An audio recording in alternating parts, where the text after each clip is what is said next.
Bueno, adelante, Rosita. Cojan la batuta ustedes. Adelante. Adelante. Yo decía, para motivar, que Mateo Morrison en su aniversario del dolor decía que vendría un tiempo en que todos diremos claramente si fuimos creadores de las mieles o formamos la hiel para los pobres. ¿Y quién niega, le decía a la niña Amelia Ricard Calvendi, y quién niega que algún día cada piedra esté sobre otra piedra, cada sonrisa esté sobre cada hombre, cada sosiego esté sobre cada madre y cada niña esté sin pólvora en los labios? Adelante, Cristina. En referencia a un poema muy emblemático de la poética de Mateo Morrison, quien tiene una poesía introspectiva, no introspectiva, pero sí ligada a la realidad que le circunda. Por ejemplo, tenemos este poema, este fragmento de las palabras están sobre el rojo y el ocre. Y sobre el rojo verde otras palabras. Nadie las pronuncia. Porque están ahí ya pronunciadas, moviéndose en nuestros ojos, como si fuera posible conversar con uno mismo y los demás al mismo tiempo. ¿Qué nosotros podemos encontrar aquí acerca de la poética de Mateo Morrison? Pues bien, es una poesía introspectiva y apegada a las convenciones del lenguaje. O sea, nos está hablando de un encuadre sintáctico, léxico, morfológico, pero además todo este armazón nos da a nosotros la posibilidad de la semántica deseada. Y es lo que hace nuestro Mateo Morrison al crear esta suerte de poesía que, además de ser introspectiva, es también sigue las convenciones del lenguaje para lograr el efecto deseado en términos de significación.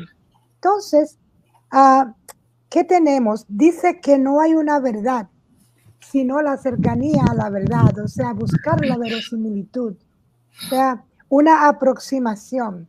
Y esa ambigüedad se logra a través del signo lingüístico, ¿no? Usando el signo lingüístico con lo que sabemos del referente, la significación y la semiótica, ¿no? Que es una parte importantísima para la poesía y para el poeta. Hacernos llegar sus sentimientos, sus cosas introspectivas, lo que guarda dentro de sí en lo profundo del ser. Ahora bien, el signo lingüístico lo plantea Mateo Morrison como una ambigüedad sugerida, no como una imposición, sino como una ambigüedad sugerida, como algo, una idea que se transmite a través del referente al signo lingüístico. Ahora bien, tenemos también cita José Enrique García, una cita de José Enrique García, donde hace un estudio de la nocturnidad del viento. Este poema que nos recitó, que nos declamó un fragmento nuestro Mateo Morrison al inicio de nuestro programa y cuando nos saludó. Y dice él que en este poema, más que ninguno, Mateo Morrison nos muestra un manejo de la cotidianidad, ¿no? Que hace posible llegar hasta al grupo, ¿no? Al conjunto. O sea, no es una poesía elitista que nadie entiende, sino es una poesía que tiene una semántica de alcance, al alcance de todos, a causa de la estructura morfosintáctica que tiene y que dará paso a la significación simple y entendible. Simple y entendible. Por ahora me reservo el resto para próxima intervención. Gracias.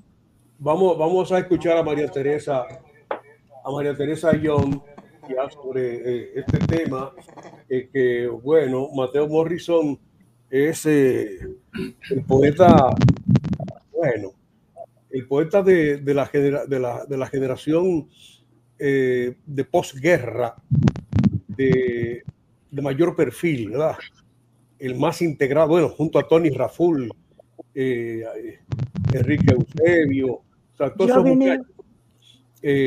Sí, el grueso, pero Mateo en gran medida es el símbolo realmente y la expresión del pueblo dominicano en aquella época y en este tiempo. Pero además el contenido y el continente de su producción literaria así lo identifican de manera general. Adelante, María Teresa. Buenas tardes. Desde España. Bueno, un lujo estar aquí como siempre. Perdón, María Teresa, perdón. Yo soy miembro de numerosos plataformas literarias que hay en Facebook. Y entonces quiero invitar a los integrantes de esas plataformas, esos grupos culturales, de poetas, de escritores de manera general, para que también se integren a participar en este programa de los domingos, que es Ilusiones y Poesía. Ojalá que nos estén viendo, algunos ya no están viendo. Queremos que ellos también se integren, como lo ha hecho María Teresa, la joven María Teresa Ayllón. Adelante, María Teresa. Muchas gracias por la invitación y claro que se lo pasaré con mucho gusto. Ahora hablábamos del maestro profesor, porque profesor también universitario, Mateo Morrison, un hombre que parece que ha desarrollado su labor importantísima en varios campos. Uno de ellos que más me llama la atención, porque siempre he idealizado el taller de César Vallejo, el taller de la Universidad Autónoma de Santo Domingo. En 1990, cuando yo estuve, eso era un mito. Me llevaron a algunas cafeterías, un amigo que tenía de la radio, que se dedicaba a la cultura en general y a la poesía en particular, y aquello era un ambiente, una efervescencia. Yo no he conocido a Mateo Morrison, desgraciadamente, ni en persona, ni me llegaron sus libros, porque sabéis perfectamente que las fronteras son mucho más de lo que a veces queremos reconocer que son. Y no lo conocía, he leído un poco en internet, nada más. Pero sí que me asombra su capacidad combativa y también innovadora. Y en particular, que a mí me hubiera gustado tantísimo poderme haber dedicado una temporada a ir de alumna al taller de César Vallejo, ¿no? A participar, que toda la gente importante, yo creo que del Caribe ha pasado por ahí. Y bueno, la verdad que no sé si sigue existiendo o existe con otro nombre o qué ha dejado, pero eso será la parte que más me gustaría que nos cuente el profesor Mateo Morrison. El taller sigue operando en la Universidad Autónoma de Santo Domingo. Ese taller fue creado en el 72 más o menos, el 71, 72. Bueno, Lorenzo Araujo creo que era parte del taller o del grupo de poesía coreada de la Universidad Autónoma de Santo Domingo. Y de ese taller y del grupo de poesía coreada salieron numerosos grupos culturales, sobre todo en los diferentes pueblos de la República Dominicana, incluyendo Santiago, donde nosotros asumimos a través de un gran amigo de Lorenzo Araujo, Marinito,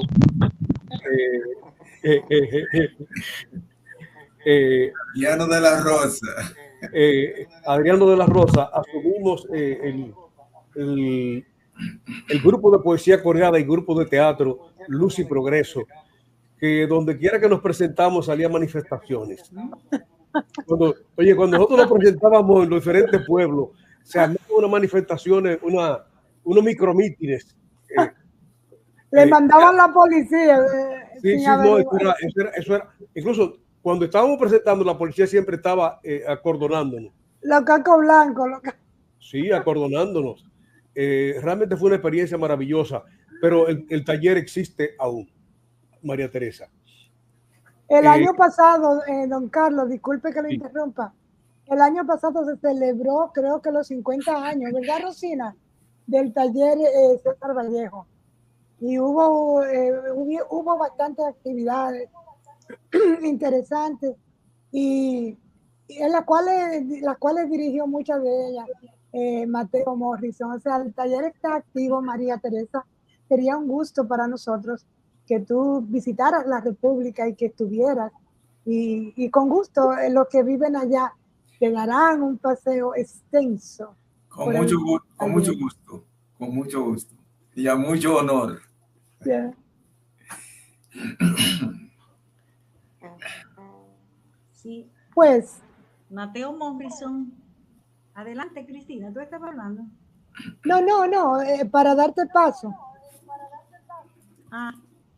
Aniversario del dolor. Este poemario fue escrito, María Teresa, en 1973, su primera edición. Imaginaos, acabamos de pasar la revolución y él tiene una canción antes del odio muy interesante. Él le canta todo lo que fue esta guerra patria, ¿no? Él es de posguerra y dice: canción antes del odio.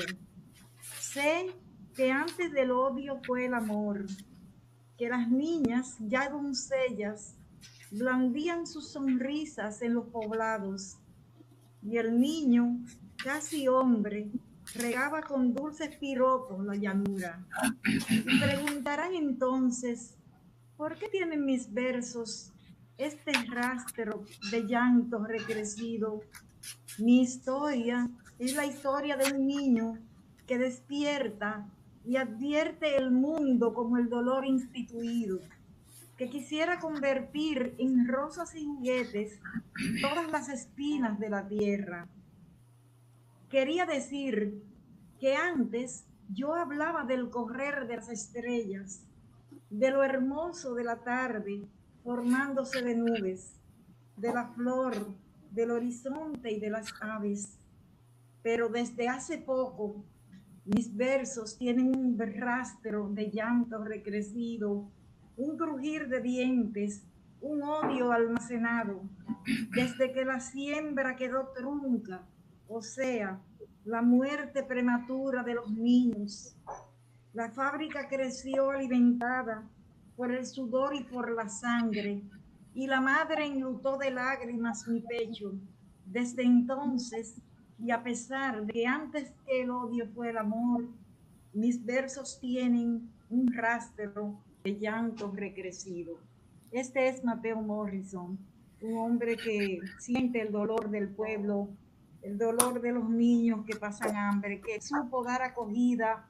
En su hogar se pudo dar acogida a los perseguidos de los 12 años. Vivimos tiempos muy difíciles en los años del 66 al 12 años, 78. Fueron años muy difíciles y hay muchos testimonios de personas que en la casa de sus padres, Efigenia y su padre Fortunato, le dieron acogida a muchos que andaban buscando guarida en aquellos momentos de mucho dolor y de mucha angustia. Ese es Mateo, que nos cuenta también que cruzaba el río Osama en Yola para venir a oír los versos aquí en la calle El Conde. Él es una persona que viene de los barrios populares también, de los Minas, barrios, pero que Mateo es de todos. Mateo en la Universidad Autónoma se granjea el cariño de todos. Entonces, en una sociedad muy sectarizada y también formada en grupos, le llama la atención que un poeta siempre sepa llevarse bien con todos, porque él busca siempre esa canción antes del odio, ese amor lo busca también, esa poesía que reivindica a los seres humanos en esa búsqueda de amor y de paz y de solidaridad. Entonces todos quieren a Mateo. Y él danza, como él camina danzante, como un danzante, como si fuera en el aire. Tiene mucha afinidad con el aire. De verdad que sí. Adelante, Lorenzo. Sí, Rosina, sí, creo que cuando tratamos de entender a Mateo Morrison, si hacemos un compartimiento para ver a Mateo Morrison desde diferentes dimensiones. La dimensión de ser humano. El Mateo Morrison, gestor cultural, y el poeta.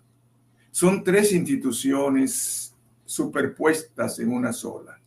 Y por esa razón, Rosina, es que Mateo Morrison, el ser humano, se percibe en esa dimensión. Es el hombre que trabaja con los seres humanos mano a mano. Por eso, como lo describe Rosina, es director del Centro Cultural Universitario en esos años donde nos encontramos, y mantiene esa postura por 20 años. Es un hombre que tiene una personalidad, tiene una constitución epigenética que le permite ser estable y sostenible en la relación con los seres humanos, lo que le permite entonces ser sostenido, duradero y percibido con el amor de los seres humanos. Por eso se quiere el Mateo Morrison a nivel institucional, a nivel donde trabaja con la gente que se relaciona, hace conexiones con las generaciones. Creo, en mi modo de ver, que es un poeta mayor de su generación en cualquiera de las dimensiones, de las relaciones preceptivas con que se califica a un poeta de ser poeta mayor en una generación.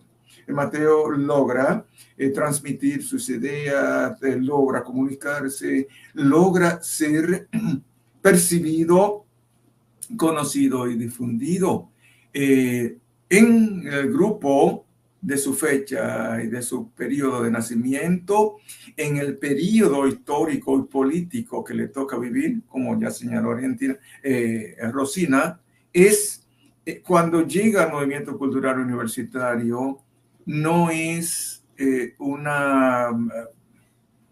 algo nuevo. Viene rendiendo de los diferentes movimientos sociales, de los clubes sociales creados en los años 60 y 70, y luego en los grupos específicos, la Antorcha, todos los movimientos políticos y culturales que se desarrollaron en ese tiempo, con la posibilidad de hacer contacto con cada uno de los líderes y mantener esos nexos, aunque en ese proceso algunos se sectarizaran hacia otra visión ideológica y política, pero el Mateo Morrison fluye dentro de los grupos de la ideología a través del tiempo.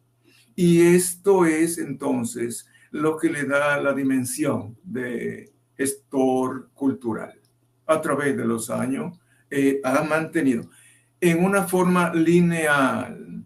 Muchas veces los hombres, los poetas, dan vaivenes, suben, bajan, cambian, pero en Mateo esto no ha sido así. Es un hombre que lo conocemos a través de los años. Ha sido una sola línea sostenida en la ideología, en el comportamiento con los seres humanos, con las generaciones pasadas el poemismo, la poesía sorprendida, las conexiones que hizo con esos grupos fueron mantenidas hasta que esta gente murieron y desaparecieron.